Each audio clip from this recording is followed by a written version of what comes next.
Thank you for listening to Depictions Media Radio.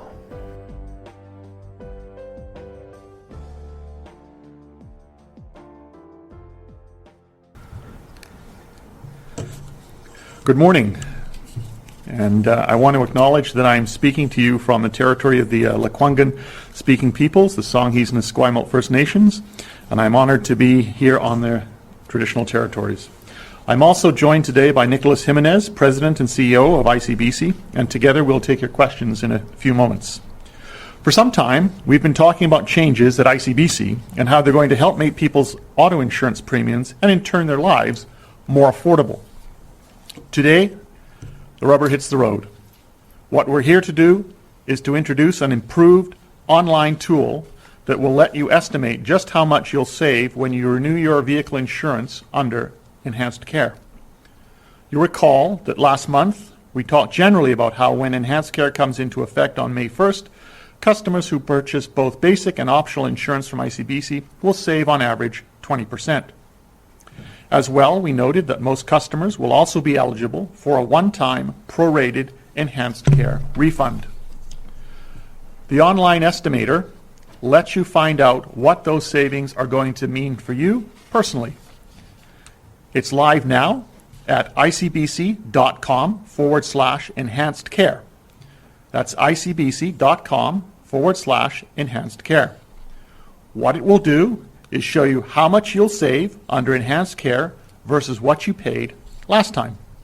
And if you're eligible, it will also display a refund amount of the difference between your current auto plan coverage and the new lower cost enhanced care coverage. Those refunds will be issued between May and July after enhanced care coverage comes into effect. That refund amount depends in part on your renewal date and how much of your current policy falls after May 1st when enhanced care comes into effect. The tool is very user-friendly. All you need is have your driver's license and your plate number. And as you use the tool, you can also look at how changes that you may want to make to your coverage will affect your savings and premiums. For example, if you have a new driver in the family who's going to be driving your vehicle, or you want to add or adjust optional coverage. A couple more things. You can rely on this tool to give you an estimate that's accurate based on the information you put in and at the time you use it. This tool will be able to handle up to 1,000 users at one time, or about 6,000 people an hour. And we will expect that it will take 10 minutes or so for someone to do their calculations and to log off. Even if you're user number 1001, you'll still be able to estimate your refund while you wait for your user volume to decrease. One last bit of news. Depending on how you use your personal vehicle, you may be able to save even more money than the calculator shows. For example, if you don't drive a lot, you may be eligible for a low kilometer discount.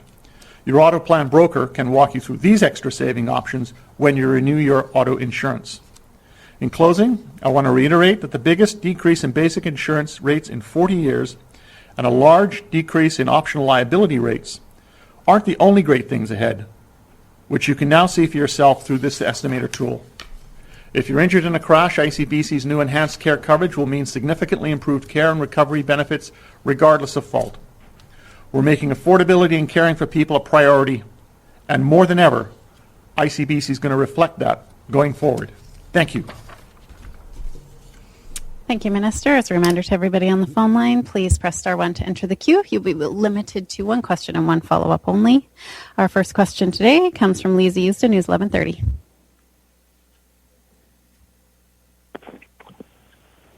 I'm wondering how much you're estimating in rebates are going to go out in total in the province.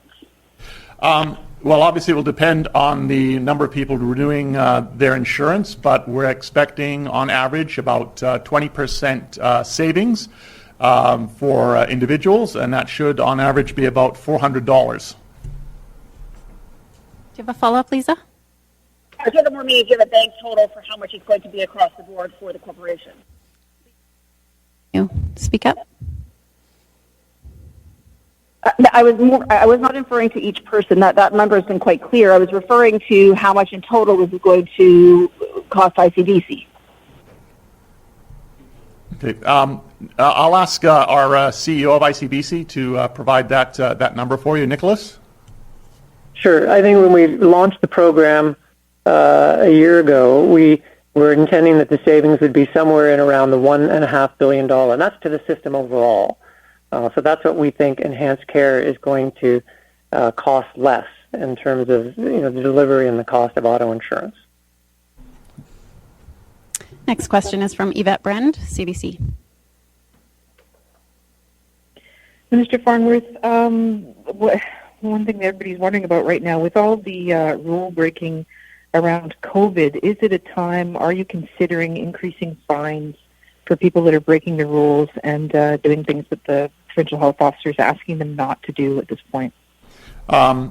The vast majority of people in this province are in fact obeying the rules.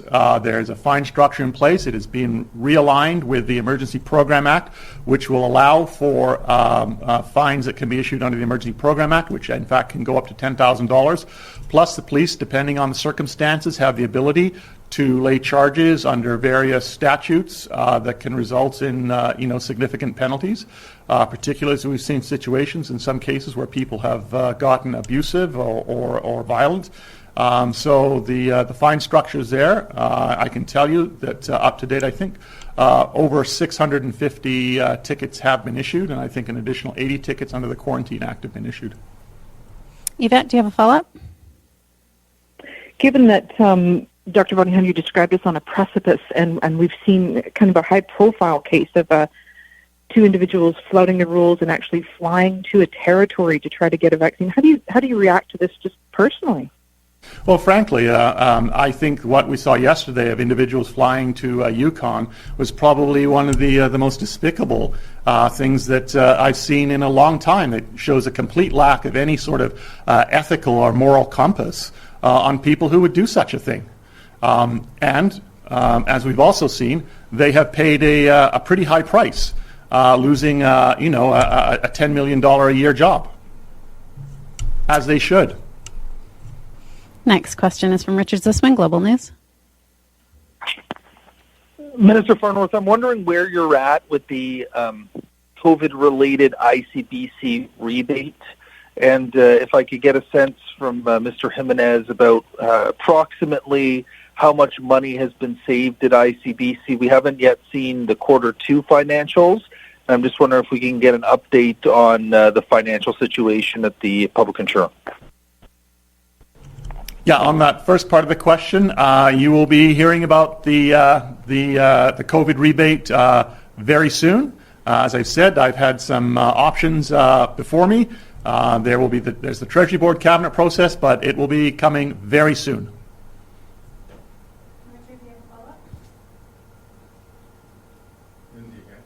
Richard, do you have a follow-up?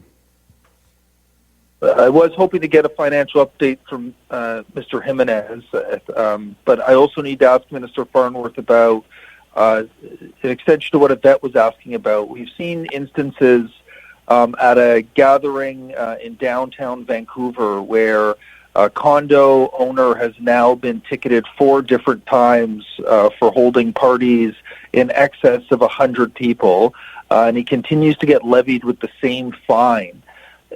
Is there any way the province can get tougher in terms of an escalator or more severe penalties than a fine? Because clearly this individual either has a lot of money or is charging people to come to these parties and is in essence writing it off when he receives those fines. This individual, what we saw happening at that particular condo, again, is unacceptable, and the individual is fined and ticketed. That may also change in terms of reviewing what else has been taking place, and they could face further charges. As I've said, we have reviewed the fines and punishments from time to time, and as I said, they have been realigned under the Emergency Program Act, which it does allow for higher penalties up to about $10,000. But also, the police will be looking at what other potential charges can be laid against this individual. Nicholas, would you like to answer Richard's initial question? Sure. Well, the net income that we put out in our Q2 is about $410 million. What we're working with government right now is to obviously finalize T3 and then to isolate what portion of our net income, which is higher than planned, is attributable to COVID. So I think those numbers will be available, as the Minister said, in the very near future. Those are all the questions we have this morning. Thank you for joining us. This show has been produced by Depictions Media. Please contact us at depictions.media for more information.